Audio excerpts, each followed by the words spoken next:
Hello students, in this topic we are going to talk about that is endoplasmic reticulum, right? Here we are going to talk about endoplasmic reticulum. So when we see endoplasmic reticulum, we can simply write it as ER, right? It can be written as ER. So when we see endoplasmic reticulum, it is a membrane bound tube and sheets, right? It is a membrane bound tube and sheet, and it is also a network. It is a complete network of these tubes and sheet which is forming, that is what we call as endoplasmic reticulum. Right. So when we talk about the structure of endoplasmic reticulum, right, when we talk about the structure of endoplasmic reticulum, it has cisternae, right? It has the cisternae, that means the grooves. It has something called as tubules, and the third thing which it has, it also have the vesicles, right? It also have the vesicle, right? So when we talk about the endoplasmic reticulum, right, it is associated with the outer membrane of nucleus, right? It is associated with the outermost membrane, right? It is associated with the outermost membrane of the nucleus, right?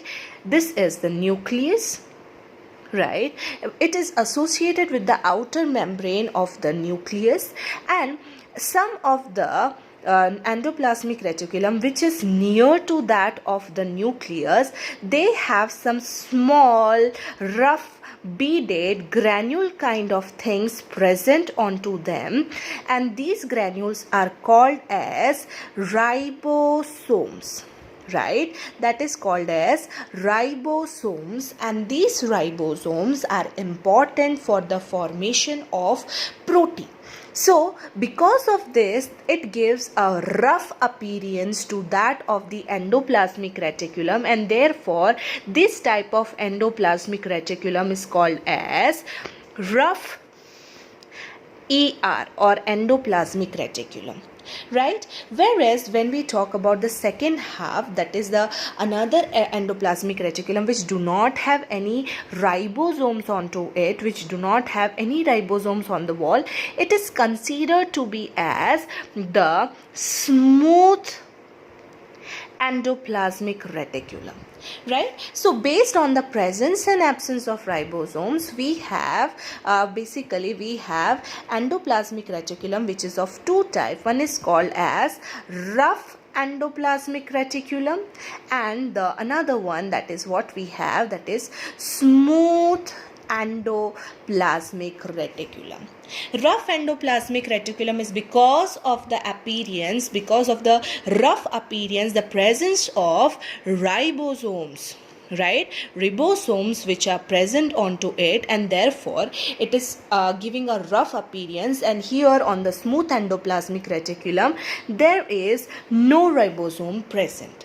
So therefore it is giving a smooth texture to the endoplasmic reticulum, and it is called as smooth endoplasmic reticulum. So when we talk about the functions of this, right, the first we will study the functions of, that is, rough endoplasmic reticulum, that is RER, right? So because there are presence of ribosomes on the wall of your endoplasmic reticulum, they are helpful, right? They are helpful for the synthesis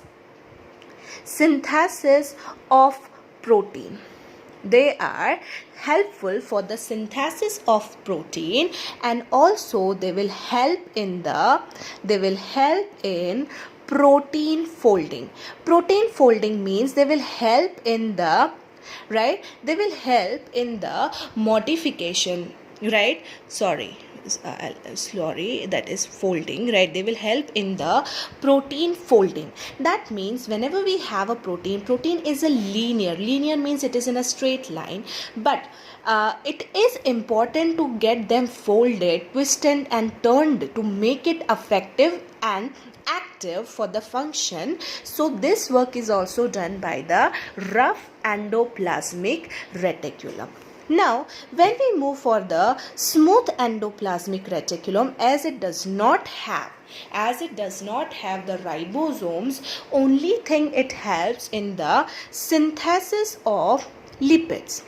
Synthesis of lipids and lipids for lipids, right? Synthesis for the lipids. Example you have, that is cholesterols, right? Example is cholesterol, right? It is one of the common lipid which is found in the plasma membrane, and that is helping in the building of plasma membrane, right? They will help in the membrane biogenesis. They will help in the membrane biogenesis. What does this means? That whatever the lipids and phospholipids which are produced here in the smooth endoplasmic reticulum, they will move to the helping of the cell membrane, building of the membrane, and they are essential for them.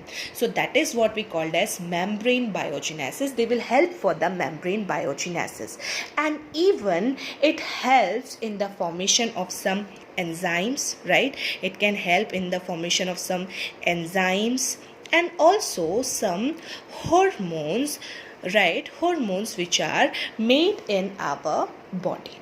So this is what we have about endoplasmic reticulum, right? This is the structure and the functions of endoplasmic reticulum, right? And always remember, rough endoplasmic reticulum is always towards the nucleus and smooth endoplasmic reticulum is towards the cytoplasm. And now from here, the Golgi bodies will continue to move ahead. So this is the structure of an endoplasmic reticulum with that of the functions of the endoplasmic reticulum.